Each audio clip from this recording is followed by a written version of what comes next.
Welcome to First Things First. I'm Alistair McIntosh.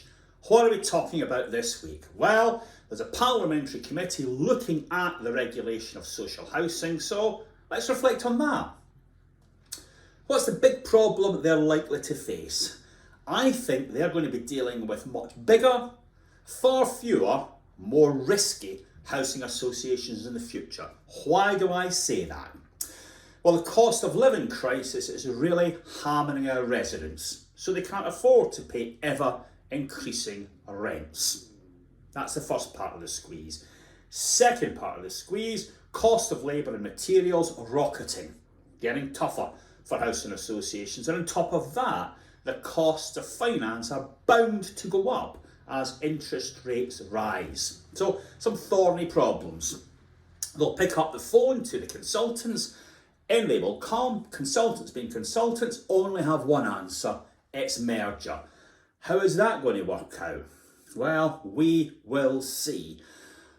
Normally, regulators would rely on the accountancy firms, vast international experience to help police these big, vast organisations that are akin to the titans from other sectors. Problem is, the accountants aren't doing much of a job at the moment. You look at the FRC reports on the quality of accountancy, and in particular, accountants get far too chummy, far too close to management teams and buy in to the optimism of restructures, and that is where the mistakes start to be made. How do we prevent this? What's the answer? Part of the answer might be to have higher quality, more grounded boards, yeah? The German example, the Piketty campaign to have employees and residents on boards would help. Better perspective, more used to managing tight sums of money than some of the highfalutin folk we have at the moment. And I'd like to see younger, more diverse people on the board. Younger people will look at the long term on decarbonisation and not stutter along on minimum spending to 2030 and then have the big amount of money coming in after so many folk of my generation have retired.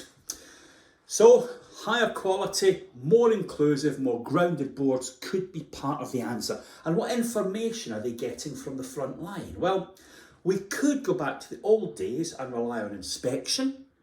That's recommended by the government. That could be put in place by the regulator, but it's always going to be chasing the game, always going to be after the fact. Not the first time I've said it, not the only person to say it. Very impressed by the work of Quadio and his camera and social media exposing problems in lots of associations. So how about this? If you're the regulator, if you're Clive Betts, put this question to boards and councils. Do you have a Quadio going around assiduously monitoring the quality of what you do or don't you? And if you don't have a Quadio, get one. That's the key to boosting quality in the modern era. Lots of people out there willing to help. We shouldn't just be using official mechanisms. Thanks for your attention and I hope to see you all again next week. Bye.